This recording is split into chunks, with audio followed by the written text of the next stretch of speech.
தாவேக பொதுக்குழு கூட்டம் நாளை நடைபெறும் நிலையில் அந்த கட்சி யாருடன் கூட்டணி அமைக்க வாய்ப்புள்ளது என்பதை வரைகலை மூலம் விளக்குகிறார் சிறப்பு செய்தியாளர் தேவப்பிரியன்.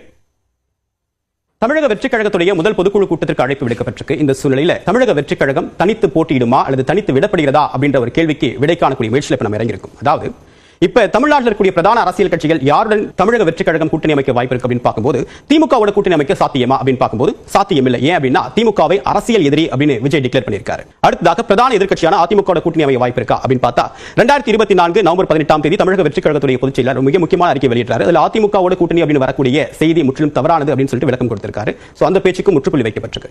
பாஜகவோட கூட்டணி அமைக்க வாய்ப்பு இருக்கா அப்படின்னு பார்த்தா இல்லை, அவர்கள் கொள்கை எதிரி, அதன் மூலமாக கூட்டணி அமைக்க வாய்ப்பில்லை அப்படின்றதா இப்ப இருக்கக்கூடிய கலை யதார்த்தம். அடுத்ததாக காங்கிரஸோட கூட்டணி அமைக்க வாய்ப்பு இருக்கா?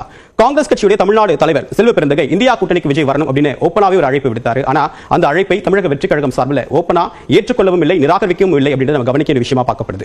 அதுக்கு அடுத்ததாக நாம் தமிழரும் தமிழக வெற்றிக் கழகமும் கூட்டணி அமைக்கும் அப்படின்னு நம்பப்பட்டது. ஆனா கொள்கை முரண் அப்படின்னு பேசின சீமான் அதற்கு பிறகு நாங்களும் ஒரு பிரதான கட்சி, இத்தனை வருஷம் அரசியல் இருக்கும், இன்னைக்கு கட்சி தொடர்ந்த விஜயோட கூட்டணி அப்படின்றது சாத்தியமே இல்லை, எங்கள் தலைமையின் கீழ் அவர் வரட்டும் அப்படின்றது காரணமாக ரெண்டு பேருமே கூட்டணி அமைக்க முடியாத சூழ்நிலை தற்போது ஏற்பட்டிருக்கு. அடுத்ததாக விடுதலை சிறுத்தைகள் கட்சிக்கு தான் அதிகாரத்தில் பங்கு, அதை நோக்கி தான் விடுதலை சிறுத்தைகளுக்காக தான் இந்த ஆஃபரை முன் வச்சாங்க அப்படின்னு பேசப்பட்ட நிலையில ஆஃபர் அரசியலுக்கு வேண்டாம், நாங்க திமுகவோட தொடரும் அப்படின்னு சொல்லிட்டு விடுதலை சிறுத்தைகள் கட்சி ஓபனாவே தன்னுடைய கூட்டணி நிலைப்பாட்டை அறிவிச்சிருக்காங்க. பாமக தமிழக வெற்றிக் கழகம் பர்த்டே விஷயத்தை மாறி மாறி பகிர்ந்துக்கிட்டாலும் கூட தமிழக வெற்றிக் கழகம் சார்பான பெரிய அளவுக்கு விமர்சனத்தை முன்வைக்கல. அது சார்ந்த கேள்விகளை சாரி ப்ரோ அடுத்த கேள்வி அப்படின்றத நோக்கி அன்புமணி நகர்றாரு. அடுத்ததாக தேமுதிக பொதுச் செயலாளராக இருக்கக்கூடிய பிரேமலதா விஜயகாந்த் விஜய் தன்னை முதல்ல நிரூபிக்கட்டும், அதுக்கு பிறகு கூட்டணி பத்தி பேசலாம் அப்படின்னு சொல்லியிருக்காங்க.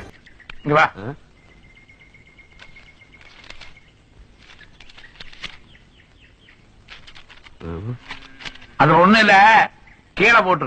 Damn, it feels good to be a gangster, a real gangster.